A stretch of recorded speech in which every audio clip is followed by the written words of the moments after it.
Yo, guys, girls, we are back yet with another Warhammer 40k video, MajorKill one, and apparently there are some Xenos, I know, that Imperium tolerates.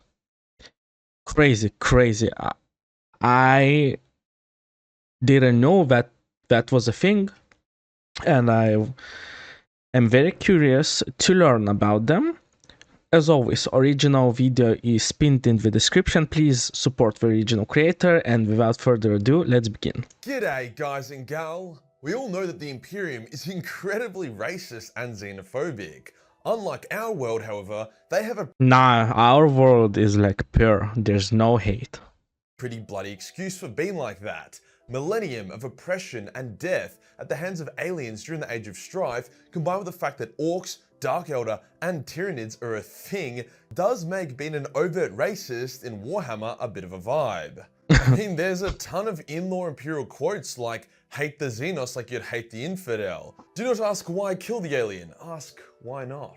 And he who allows the alien to live shares its crime of existence. The point I'm trying to make is that there seems to be a very low bar of tolerance for these non-human organisms. Yeah, as far as I understand, like, Imperium just murders everything, like, that's it. No questions asked. So it might come as quite a shocker that the Imperium still tolerates, shelters, and even relies on various Xenos. They rely on Xenos? Well, I only know, like, the Elder Tower. I don't... okay. Many of these aliens have since perished because all it takes is one uppity, bigoted Inquisitor with a big red button to make them go kaput, but there is still a number that exists today. Also, shout out to Ryan for winning the Schmalgen car canvas auction, which is now ended. I'm going to leave up the option to buy the smaller canvas version for another week, so if you want to pick that up before it's gone forever, then now's your chance. All proceeds are going to go to the original artist Nicholas. Another fun fact, my birthday is in 4 days. Happy birthday. 10th of September, which, yes, I know it means I am the spawn of a drunken New Year's evening. Despite this being the second birthday in a This is so sad if you think about it. I also have friends who were born like in the beginning of September, and it's like, yeah. row that I'll spend in lockdown, we can still have a bit of fun. So I'll be doing a birthday stream, where I'll be playing the unreleased pre-alpha of the upcoming Warhammer Fantasy Bannerlord mod, which looks incredible. The Mad Lads even figured out how to add magic to the game. But yeah, beers, birthday, and Bannerlord seems like a pretty fucking sweet way to turn 23. Today we'll talk about each of the Xeno factions that have been aligned with the Imperium at some point, focusing on their interaction with mankind, and why the usually hateful humanity tolerated them. We'll also include species that are extinct or no longer friends with the Imperium, but we won't be including abhumans such as squats or those weird furry people that should just not exist in the... Yeah, okay, yeah, because I think abhumans are like still humans. They were just changed because of the surroundings, I guess. Slight list. Let's get into it. The first Xeno that the Imperium is chill with, mainly because they're just so damn cute, is the Jokaro, who are these genius orangutans that can forge master-crafted weapons from very little material. Imagine Tony Stark in a cave full of scraps, except that he's a hairy ginger and was dropped as a child. They cannot speak and do not seemingly respond to direct orders. They just kind of suss out the situation and will make weapons and gadgets as needed. It's not uncommon to find a Jokaro in an Inquisitor's retinue. Oh, so Inquisitors keep monkeys with them. They'll be constantly tinkering with shit. Sometimes they'll modify some armor to make it look cooler, and then sometimes they'll modify a ring to make it capable of firing mini nukes. I wonder what these monkeys consider cool. You really just don't know what you're going to get with these primates, as they were created by the Old Ones during the War in Heaven as a sort of law. So these guys are like also like 60 million years. Well, maybe. I think maybe they are. Field mechanic, they are engineered to be loyal to creations of the Old Ones. As humanity is a spawn of the Old Ones, but MajorKill, that's heresy. Fuck off, Timmy. Your existence is heresy. As humanity is a spawn of the Old Ones, it makes sense that the Jokaro would be pretty chill about lending us a helping hand here and there. I cannot emphasize enough how awesome the technology that these guys can create is. The starships, weaponry, and artifacts they can create on the fly often genuinely shit on the best stuff the Elder or even the Necrons have. They can Oh my god. I didn't expect them to be better than Necron. Do, for, do you, do you like Mechanicus guys like these primates or not? Probably easy to see why the Imperium is so willing to tolerate them. The only reason why they only seem to be hanging out with the Inquisitors is the fact that they're incredibly difficult to capture, even more difficult to contain, and almost impossible to enlist the direct aid of. Like, it's common for them to pop in, modify your shit for a laugh, then leave, but to actually have them follow you and serve you out of their own free will is not common at all. This next Xeno is incredibly niche and has barely been mentioned at all in the lore. From what I'm understanding, this is probably a Which is a cow. fucking good thing I'm here then, eh? The Biovore. This Xeno race Biowar. used to be used as sex slaves or Excuse me, what?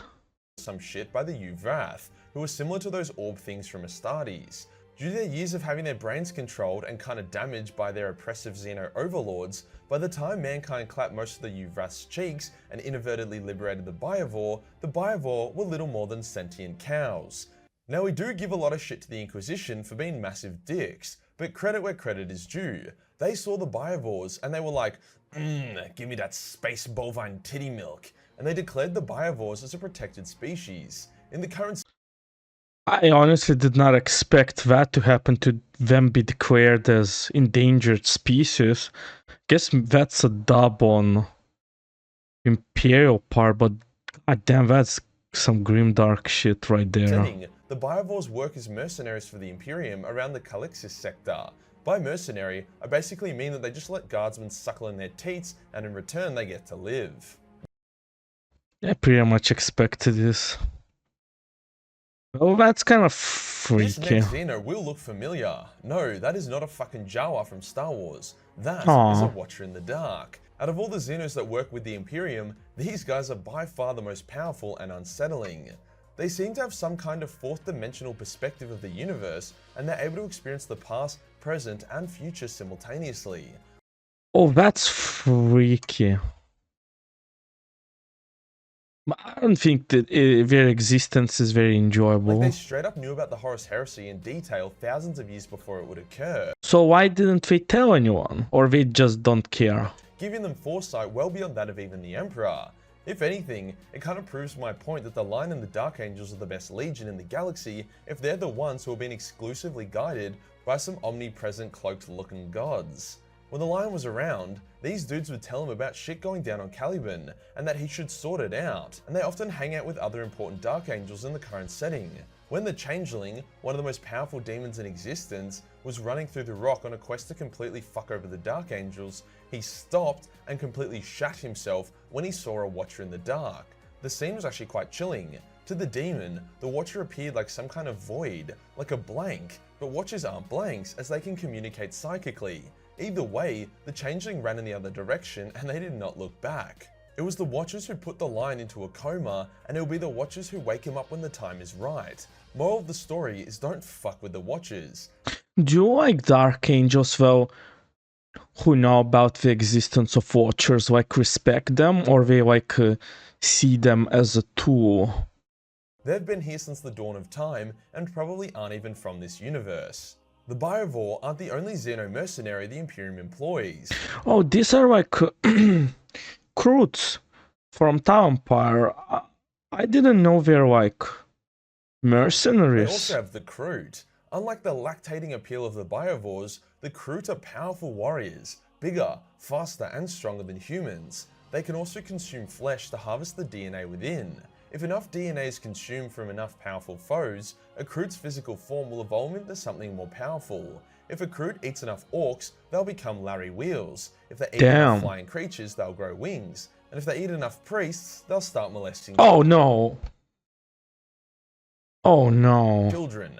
The Kroot are happy to be mercenaries as it means they get to see more of the galaxy, hence get to feast on a wider variety of species. Usually they work with the Tau, as the Tau are quite happy to hang out with other Xenos, but they won't turn down an offer from the Imperium.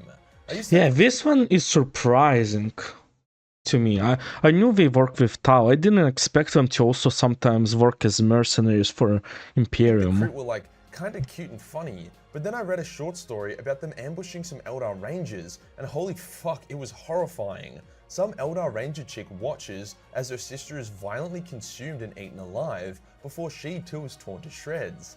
don't fuck with the Kroot. Another Xeno mercenary that the Imperium do work with, but only on rare occasions, are the Demiurge, who were supposed to replace the Squats.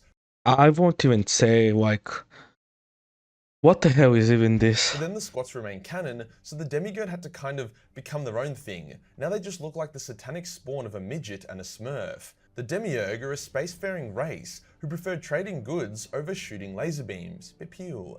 In saying that though, they can make some pretty fucking nifty pew-pew guns, and they were the ones who taught the Tau how to make their own overpowered iron cannons. They will almost never be the aggressor, but if you shoot them, they will shoot you back a lot harder. However, combat between mankind and these, little men is super rare, as the Demiurge will only enter Imperial space if they've been invited in. Very respectful chaps. The Imperium has time and time again teamed up with most of the other non-Tyranid or demonic races in the galaxy. The Elder and the Imperium have worked together numerous times, even before Gilliman started. This might be weird, but didn't like Space Marines and Elder unite against Tyranids, or am I just making this up? Destroying Yvrane's gash. The Craftworld Kaola is given an Imperial escort whenever it needs to pass through Imperial space, and Craftworld Ulthwé and the Navigator House Belisarius have a close alliance with each other. Like Ulthwé once saved Belisarius from annihilation, and in return, Belisarius gave Ulthwé 7 coins. When a coin is redeemed, Belisarius must commit all of their resources and power to aid Ulthwé with whatever they need. The Harlequins have also worked with... That's kind of good. Like, I like, that's actually cool thing, damn. And even allowed certain Inquisitors to access the Black Library, which is probably the greatest honor that an Elder can bestow upon another, especially since most Elder aren't even allowed near the Black Library at all. Funnily enough, the Imperium and the Orcs have teamed up on numerous occasions. I am surprised to hear this, and I think probably by the end of the, let's say, Imperium hires Orcs as mercs, and by the time Orcs finish the job, the Orcs basically deal with humans later and just yoink everything. Whenever both sides are fighting and the Tyranids rock up, they'll generally work together to squash some bugs. However, often once the Nids are gone, they'll just resume their battle. In saying that though, there is an Orc clan, the Blood Axes, who offer their strength as mercenaries for hire. Hence when times are tough, it's not uncommon for the Imperium to employ Orc mercenaries to get the job done. It's also implied that when the Great Rift opened and fucking ruined everything, the Orcs and humans on Armageddon signed a truce so they could deal with the random fuck-huge demonic invasion that had come to ruin their fun. Maybe even more shocking is that the Imperium has worked with the Necrons a couple times. The first... This like changes everything to me. Like, I always thought they fight between each other, and now it's like Imperium works with Orcs, Imperium works with Necrons, Imperium works with Elder, Imperium works with Tau. It's like love and hate relationships. I would be surprised if now MajorKill would say something like, yeah, Imperium also teamed up with Tyranids. Because, I don't know, fight and competition. This was the Blood Angels fighting alongside the Silent King to wipe out some Tyranids. However, it goes deeper. Trazyn the Infinite has unintentionally saved countless human lives on numerous occasions.